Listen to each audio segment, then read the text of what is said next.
मुद्दे ये है कि क्या हरियाणा के अंदर भारतीय जनता पार्टी के 2 विधायक कम हो सकते हैं। इसलिए लगता है कि उचाना विधानसभा के अंदर बहुत जल्दी कुछ होगा। लोग कहते हैं कि 215 वोटों की गिनती में पासा बदल सकता है। और दूसरी विधानसभा पलवल है। करण सिंह दलाल आशान्वित हैं। वो कहते हैं कि जो उनकी याचिका है, उनकी जो पिटीशन है धर्म के आधार पर वोट मांगने वाली, वो बिल्कुल सटीक बैठेगी। दोस्तों नमस्कार, मैं संजय बग्गू और मौजूद हैं देश रोजाना के डिजिटल मीडिया मंच पर। हरियाणा की सियासत के अंदर इस समय जितने भी मुद्दे और मसले हैं, हरियाणा की राजनीति इस समय जिन भी मुद्दों पर उबाल ले रही हो, लेकिन इसके अंदर 2 मुद्दे बहुत अहम हैं। 2 मुद्दे ये हैं कि क्या हरियाणा के अंदर 2 विधायकों की कुर्सी जा सकती है। मुद्दे ये है कि क्या हरियाणा के अंदर भारतीय जनता पार्टी के 2 विधायक कम हो सकते हैं। सारी बात का जिक्र आपसे इसलिए कर रहा हूं कि न्यायपालिका की चौखट पर हरियाणा के 2 विधायकों की जो उनका चयन था, उनका इलेक्शन था, उसको चुनौती दी गई है और वो इस समय प्रोसेस पे है, उन पे कार्रवाई चल रही है, अदालत में उन पे सुनवाई हो रही है। दरअसल हरियाणा विधानसभा का चुनाव आप सभी को पता ही है कि अक्टूबर में हुआ था, अक्टूबर 2024 में।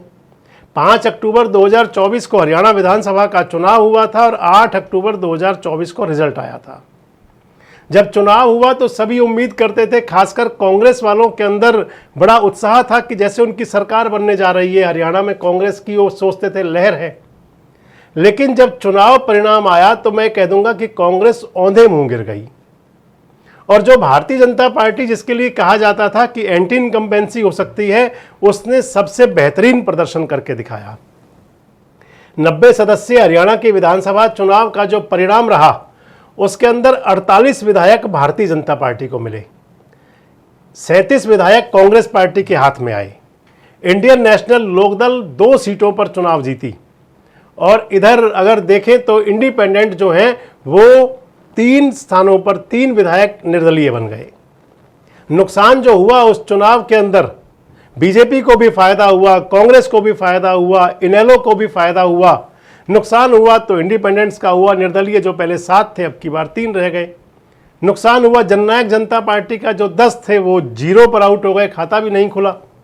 तो इस लिहाज से जो विधानसभा की स्थिति बनी, मजबूती के साथ हरियाणा में नायब सिंह सैनी के नेतृत्व में बीजेपी की हैट्रिक की सरकार बन गई। चुनाव होने के बाद में कई विधानसभाओं को टारगेट किया गया विपक्ष के द्वारा।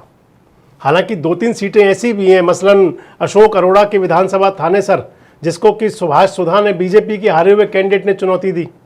लेकिन कांग्रेस के कई नेताओं ने अपने विधानसभा के निर्वाचन जो हुआ उनके अंदर, उनके जो चुनाव जीते बीजेपी के कैंडिडेट्स, या इंडियन नेशनल लोकदल के जो चुनाव जीते आदित्य चौटाला, उनको चुनौती दी गई कोर्ट के अंदर, अदालत के अंदर। वो मामले सभी लंबित हैं और उनमें से 2 मामले ऐसे हैं, एक तो उचाना विधानसभा का और दूसरा पलवल विधानसभा का।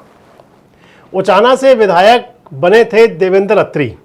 भारतीय जनता पार्टी पहली बार चुनाव जीती उचाना के अंदर और उस चुनाव के अंदर मात्र 32 वोट से बृजेंद्र सिंह चुनाव हार गए। चौधरी वीरेंद्र सिंह डूमर खां के बेटे बृजेंद्र सिंह, जिन पर बड़ी उम्मीद थी कि ये चुनाव जीत जाएंगे, लेकिन जो चुनाव परिणाम आया उसको 32 वोट से पराजित कर दिया। और उस समय कांग्रेस के अंदर एक बात चली कि घर को लगा दी आग घर के चिराग ने।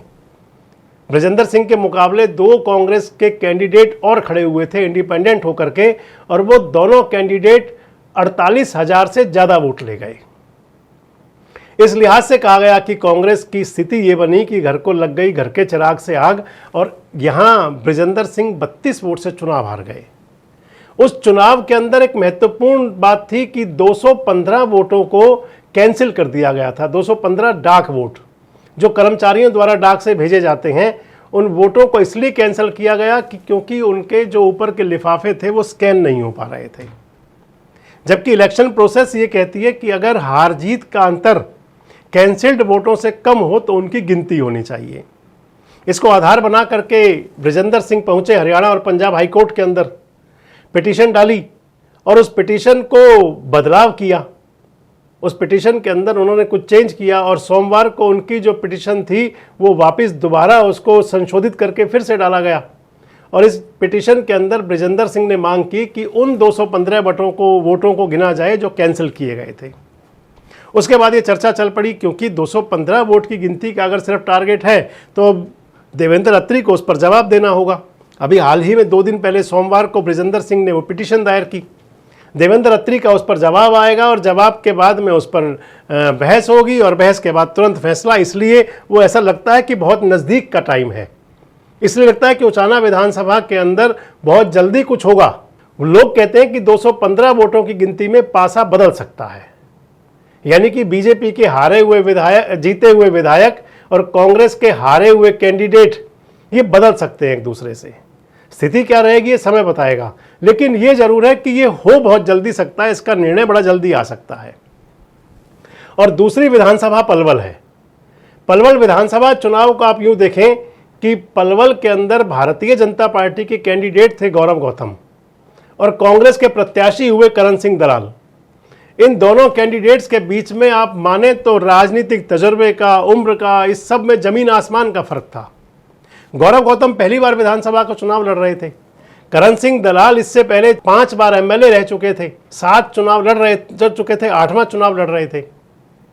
अगर अगला बात देखें तो फिर करण सिंह दलाल का जो राजनीतिक अनुभव था वो लगभग 35-40 साल का है और गौरव गौतम खुद अभी पूरे 35-36 साल के ही हैं।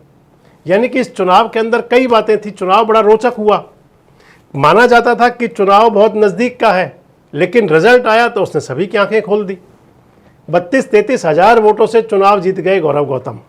उस चुनाव परिणाम पर करण सिंह दलाल ने ऐतराज़ जताया, पिटीशन दायर की हाई कोर्ट के अंदर, और हाई कोर्ट के अंदर करण सिंह दलाल ने कहा कि जो चुनाव की प्रक्रिया थी, चुनाव प्रचार के दौरान भारतीय जनता पार्टी के कैंडिडेट गौरव गौतम की, वो इलेक्शन की करप्ट प्रैक्टिस थी, यानी कि चुनावी भ्रष्टाचार के दायरे में आता था। अब उस मामले में लगातार सुनवाई चल रही है। उस पिटीशन पर जो करण सिंह दलाल ने दायर की, उस पिटीशन पर लगातार सुनवाई चल रही है, छोटी छोटी तारीख मिल रही हैं। आज 16 जुलाई को भी तारीख थी और कल की डेट फिर मिल गई 17 जुलाई की। यानी कि ऐसा लगता है कि उस चुनाव के पिटीशन के ऊपर भी बहुत जल्दी कुछ फैसला हो सकता है। करण सिंह दलाल आशान्वित हैं। वो कहते हैं कि जो उनकी याचिका है, उनकी जो पिटीशन है धर्म के आधार पर वोट मांगने वाली, वो बिल्कुल सटीक बैठेगी। और गौरव गौतम भी आशान्वित हैं, उनको भी लगता है कि कुछ होने जाने वाला नहीं है। लेकिन ये जरूर है कि इन दोनों विधानसभाओं पर कुछ ना कुछ अदालत का फैसला जल्दी आ सकता है। जहां विपक्ष के लोग मानते हैं कि उनके 2 विधायक बढ़ जाएंगे, तो भारतीय जनता पार्टी के कार्यकर्ताओं, नेताओं में सुगबुगाहट अंदर खाने जरूर है। ऊपर तो भले सामने कुछ भी कहें, लेकिन उनमें भी सुगबुगाहट जरूर है कि क्या होगा, कैसा होगा, क्या रिजल्ट आएगा, अदालत क्या निर्णय देगी। यही सवाल आपसे भी हैं। कमेंट्स बॉक्स में जरूर बताएं। जुड़े रहें हमारे साथ, देखते रहें देश रोजाना। हमारे साथ जुड़े रहने के लिए सब्सक्राइब करें देश रोजाना के YouTube चैनल को और नई वीडियो की नोटिफिकेशन पाने के लिए बेल आइकन जरूर दबाएं। अगर आप ये वीडियो Facebook या Instagram पर देख रहे हैं तो पेज को लाइक और फॉलो जरूर करें और ज्यादा से ज्यादा शेयर करें।